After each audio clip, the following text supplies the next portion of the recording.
We just watched the Thunder just pull away from the Timberwolves in the second half of this game, 114-88 the final score.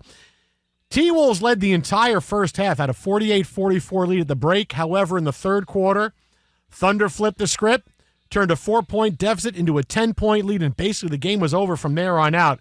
T-Wolves never threatened in the fourth, so it's a 1-game-to-none lead for Oklahoma City over Minnesota. Now, this is where I get to play I hate to say I told you so. But last night when we picked this series, right, you picked the Thunder from the beginning you picked the T-Wolves from the beginning of the playoffs, you're sticking with them. I picked the Thunder beginning of the playoffs, I'm sticking with them. The reason I went with this, two reasons. One was I like the Thunder's defense a little bit more. Clearly we saw that on display tonight. But mainly, I said I have more confidence that we're going to get a consistently great series from Shai Gilgeous-Alexander than you're going to get a consistently great series out of Ant Edwards, right? It just, even when SGA starts out slow, he started out really slow tonight, right? He was terrible. He started 2 of 8 from the floor, but guess 2 of what? 13, yeah. Finishes with 31 and 9 assists and 5 rebounds.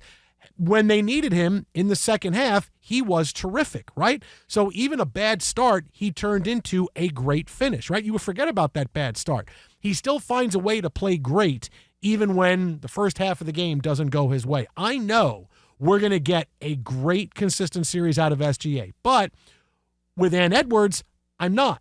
There's a couple of times a series where he has games where he needs to be more, whether it's more leadership, more shots, more confidence. He needs to be a little more. He blends in a little too much sometimes, and a couple of times in a series is all it takes for you to go home. Now, it's happened a couple of times, but they've been the better team overall. They were peaking coming into the playoffs. But this is where it comes down and it bites you in the ass because you're playing the best team in the playoffs that you have faced so far. The Thunder have been far and away better. They've been the best team in the playoffs so far in general. Well, but that's the thing, right? Even going back to last series, even though it ends up getting stretched out to 7 games, you had very long stretches like, wow, they're dominating. Right? They're just absolutely taking the Nuggets up and down the court, pillar to post, and then you'd have a stretch where suddenly nothing went right and we've got ourselves games, and you have the dramatic finishes that we saw for a couple of the W's with Aaron Gordon and the chaos that ensued. But you watched it here. It's ball hawking, and early on, you're not relying on the three-point shot. You're being aggressive, attacking the rim, and we saw that.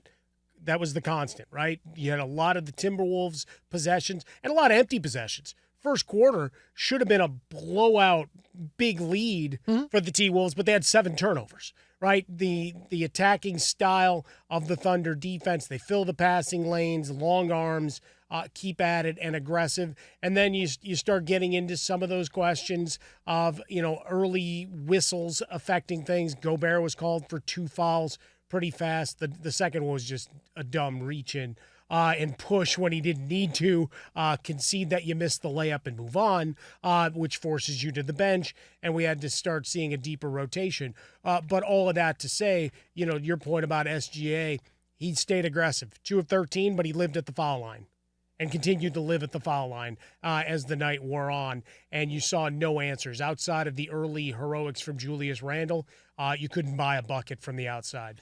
Ant Edwards, 5 points in the third quarter when a 4-point lead went to a 10-point deficit. 0 points in the fourth quarter. Zero. When his team needed him, when he needed to be more, he disappeared. Can you sing Randy Van Warmer for me? Just when I needed you most.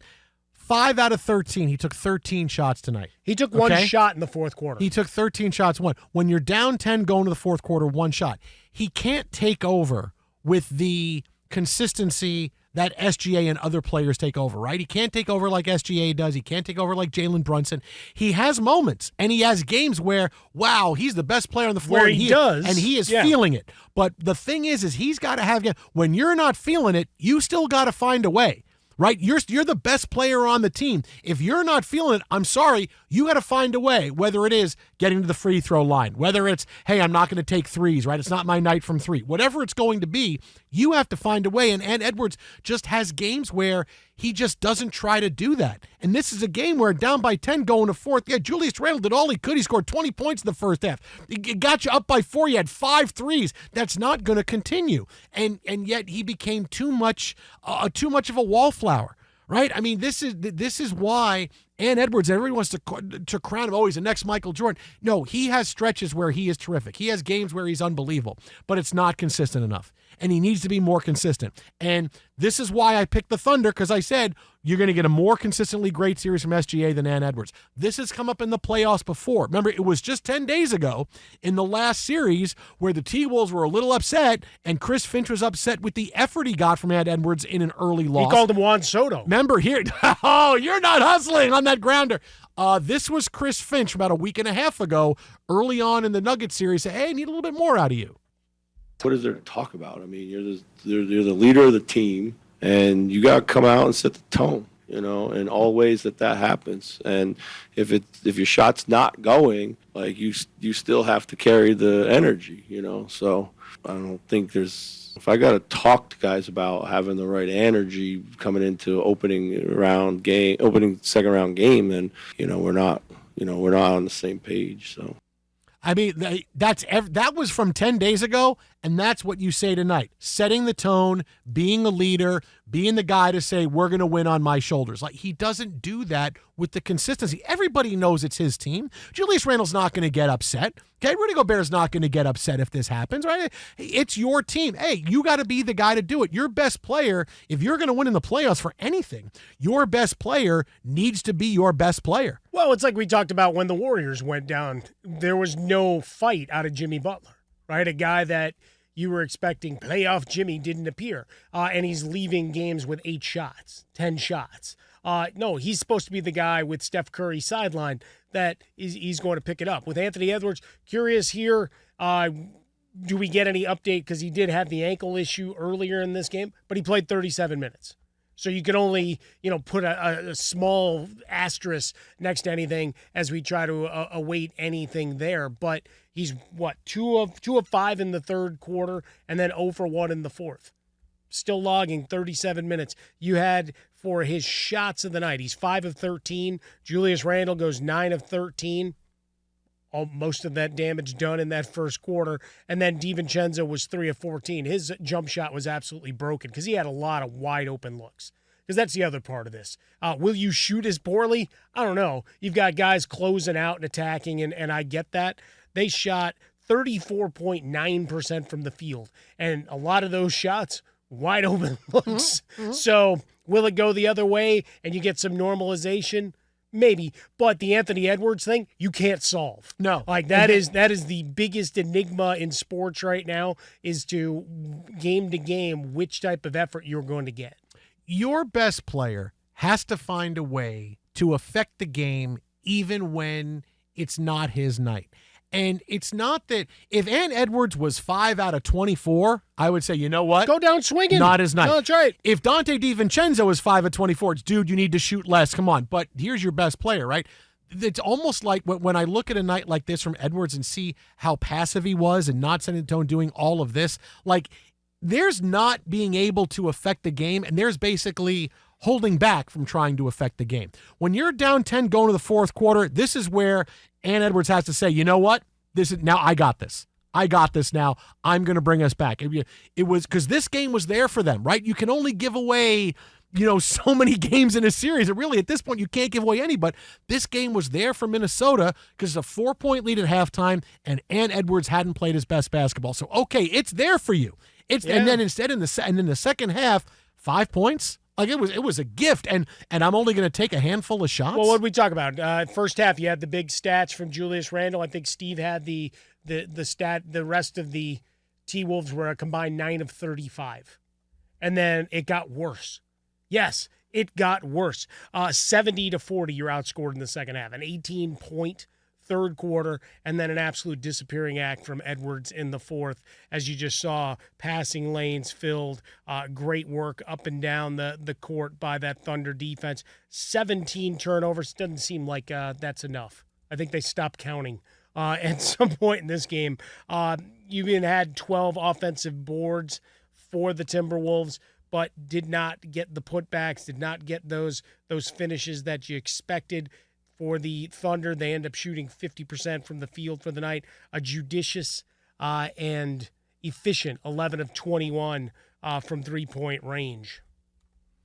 Way too passive. You're just passive at that point. And you're going to look back at this series when the Thunder win. And look, and the Thunder, this is why it's such a big deal, because beating them 4 times, I mean, I don't know, man. I mean, I'll even tell you this. If the Knicks get by the Pacers, which are going to sweep them.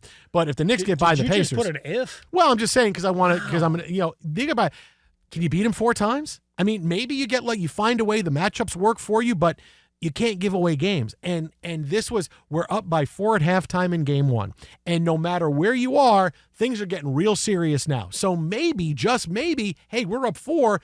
This is a game we can steal and steal home court advantage back. And not with what we saw in the second half there. That was a business. This was the T-Wolves saying, hey, we were happy to be up 4 at halftime, and now we're going, we're down 1-0. Yeah, and to pull it back, right, we talk about the defense, and certainly Alex Caruso's name's going to come up a ton. We watched Caruso, I miss you. What he did, right? I mean, look, the Bulls miss him too.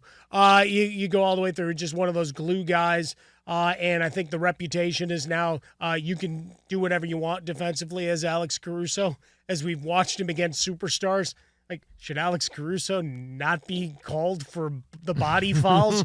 Well, he's not. Suddenly he's getting superstar calls based on a bit of reputation as a defensive stopper. So you're getting to see him be aggressive at the point of attack, which is very interesting to watch from a guy who was an also-ran ancillary part for years and just a fan favorite to he's a guy that's helping lead you to a Western Conference title. Yeah. Suddenly, game 2 is the series, and you feel like the T-Wolves are now reeling because you just basically showed them in the second half, we have an extra gear that you don't have. And now, if you're Minnesota, you had the questions in the last series. You're able to get through it, right? You're able to get through it. Okay, but this is a different animal. Julius Randle's not hitting 5 threes in the first half again. That's not going to happen, right? This is a huge missed opportunity for the team. Oh, 100%, right? You didn't play great basketball. Like I said, 7 turnovers in that first quarter, which is, again, when they get to 17, I think they stop counting. But you look at his shooting, the passivity of and ineffectiveness of your rest of your shooters, Shai Gilgeous-Alexander with that rough start to kind of maybe balance that a little bit so you knew he'd be better, but that he would keep attacking, right? That's the one thing that we can say we've figured out in his MVP season. Why they still haven't crowned him, I don't know. But all of that to say, for the Timberwolves, a lot of introspection coming out of this one because you had, at least at halftime, you had to feel pretty good about your chances. That you hadn't been run out of the gym yet. You hadn't played your best basketball. Yes, Julius might not hit, but DiVincenzo maybe finds his shot, or Ant has a little bit of a takeover, and instead it was more passivity, and you got run off the court.